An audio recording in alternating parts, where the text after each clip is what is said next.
Mheshimiwa Rais wa Jamhuri ya Muungano wa Tanzania Dr. Samia Suluhu Hassan ametuelekeza kwamba tufikishe umeme katika vitongoji vyote. Tumeanza kutekeleza. Katika utekelezaji wa kwanza, tunapeleka umeme katika vitongoji 9,009 nchi nzima kwa gharama ya shilingi trilioni 1.2. Wateja watakaoungwa wakati wa kutekeleza mradi huu kitaifa ni wateja 290,300.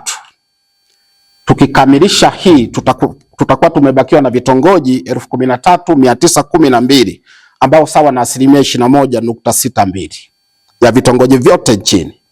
Mkoa wa Njombe umefikiwa.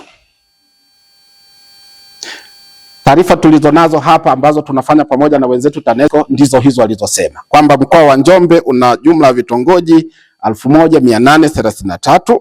Wakati huo vitongoji 1276 sawa na 69.61% tayari vimeungwa na umeme. Vitongoji ambavyo havina umeme ni 557 ambao sawa na 30.39%. Hii 30.39% tumeanza kuitekeleza na ndio ile tuleta hapa. Mradi wa HEP2B, mradi wa vitongoji katika mkoa wa Njombe ambao mkandarasi tutamtambulisha leo utakwenda kwenye vitongoji 218. Tukimaliza vitongoji 218 vitabaki vitongoji 339 ambayo hiyo sawa na 18.49% ambayo hivyo vitatekelezwa kufikia mwaka 2030. Hii safari ya kutekeleza 18.49% ni ndogo kuliko ambayo imefanywa na serikali kufikia sasa hivi.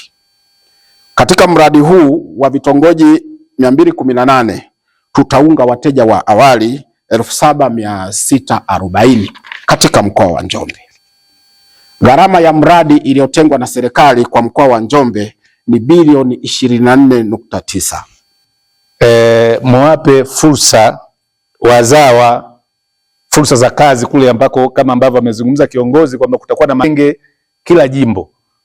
Basi fursa hizo za hayo magenge ni vyema zaidi zikajumuisha wazawa. Hii itasaidia sana pia kuleta sense of ownership ya miradi. Kwa ufupi tunataka tuseme kwamba tutahakikisha kwamba hiyo mradi iishe ndani ya muda ambayo ilipewa kwenye mkataba, itaisha kwa usalama with zero harm, na iishe kwenye quality ambayo inahitajika kwa watu wa REA, wa TANESCO na kwa kampuni yetu.